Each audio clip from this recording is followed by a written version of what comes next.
I was driving my 1994 camper van Lottie from LA into the Eastern Sierras for the first time. And she was lavender on the inside from floor to ceiling. And she was my sanctuary, a cocoon during the pandemic for me. It was 4th of July, and fireworks were really stressful for me at the time, so I needed to get out of LA and as far into nature as possible. And nature was always my refuge. So we drove through the desert into the mountains, and as we got higher in elevation, a huge thunderstorm rolled in, and it was pure magic. Lightning bolted all around us, and clouds just spilled over the mountaintops, and the contrast and play of light and shadow was exquisite. As a photographer who always camps with my film camera, I finally understood why it was Ansel Adams Wilderness. We drove about 5 hours, and finally I saw the dirt road to the off-grid campground. And that meant no water, no cell service, and no electricity. And I was driving on the edge of this cliff in a complete downpour. And I thought to myself, what are you doing?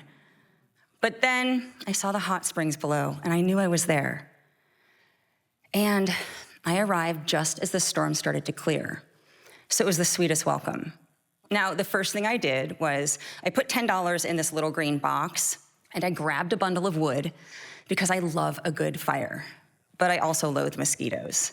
And I picked this site under a family of pine trees, and I parked Lottie, and I decided to go for a walk just to let things dry out. And the path was so quiet. Like, I felt like I had the entire woods to myself. It was incredible. And the damp pine needles under my feet, while the light started to stream through the trees, it reminded me of the first time I went camping when I was a little girl. My dad took me on a week-long backpacking trip into the rugged Colorado Rockies when I was just 8 years old. And we hiked day after day on the soft brown bed of the forest floor, and we had these huge packs with everything we needed to survive. We hiked in the rain, we hiked under bright blue skies, and we slept under blankets of stars. Now, my dad was a musician and a creative growing up. So while other kids got to go play sports with their dads, I got to go to Chicago pubs while my dad's band played. And while other families got to go to Disneyland, I got to go to off-grid cabins in the woods. And I grew up in an extremely healthy household. There was absolutely no sugar allowed in the house, and that's probably why it's my drug of choice now. But we also only had 1 hour of TV a week, and he picked it. And it was Knight Rider with David Hasselhoff. Now, one of the first nights that we were in the Rockies, we set up camp under a circle of big pine trees. My dad showed me how to pitch a tent for the first time. He showed me how to hang food from a tree so the bears couldn't get it. This was a time in my life when it was just my dad and I. And I was 5 when my parents divorced, so I went with my dad, and he raised me. And he was my entire world. So I felt safe in the forest because of him. He started a fire, which I love, and after that we crawled into the tent. And I drifted off and fell asleep the way I always did, with my cheek in the palm of my dad's hand as my pillow. And I tried that with every man I dated. But it was never quite the same as my dad's hand. My dad always took me into nature when I grew up, and even as adults, we always did camping trips together. We had a really strong connection. But as I got older, our relationship became strained. And I grew up poor. My dad always struggled financially, and I overcame that by becoming really self-reliant and ensuring that I had really impeccable credit, because that was the only security I had. It was all I had to my name. And at one point, my dad made some really selfish decisions, and he shattered that. It destroyed my credit, it destroyed my security, but mostly it broke the trust that I had in my dad. And I felt really betrayed, and I was really upset, and we ended up becoming estranged for several years.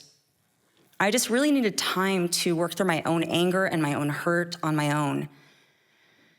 But in 2022, I got a call that my dad died. And I let out a curdling scream and I fell to my kitchen floor. Because losing my dad while estranged is the most gut-wrenching pain I've ever experienced in my life. And it's my greatest regret. Now for work, I sculpt clay, and I work with it until it's refined and it's finished, and yet my relationship with my dad was left raw and unresolved. And while it was healthier for me in some ways at the time, it was always so extremely painful to be estranged from my dad. It was particularly hard in the years before he died during the pandemic. That loss of connection was almost unbearable for me. But every time I went out into nature, I found this constant tether to my dad that was free of all the hurt that I felt. Just like that time when I was camping alone during 4th of July, and we were still estranged before he died. I was sitting on this log, and my bare feet were on the ground, and I was just listening to the trees rustling above, and I was breathing in the fresh air, and I felt my dad's presence. And I heard him reminding me that the closest thing I have is my breath. And I felt that closeness that I longed for with my dad, and I felt his immense love for me. I will always cherish that my dad gifted me nature as a little girl because it is my favorite place in the entire world, and it's where I go to heal. And in many ways, I am closer to my dad today than I've ever been. Thank you.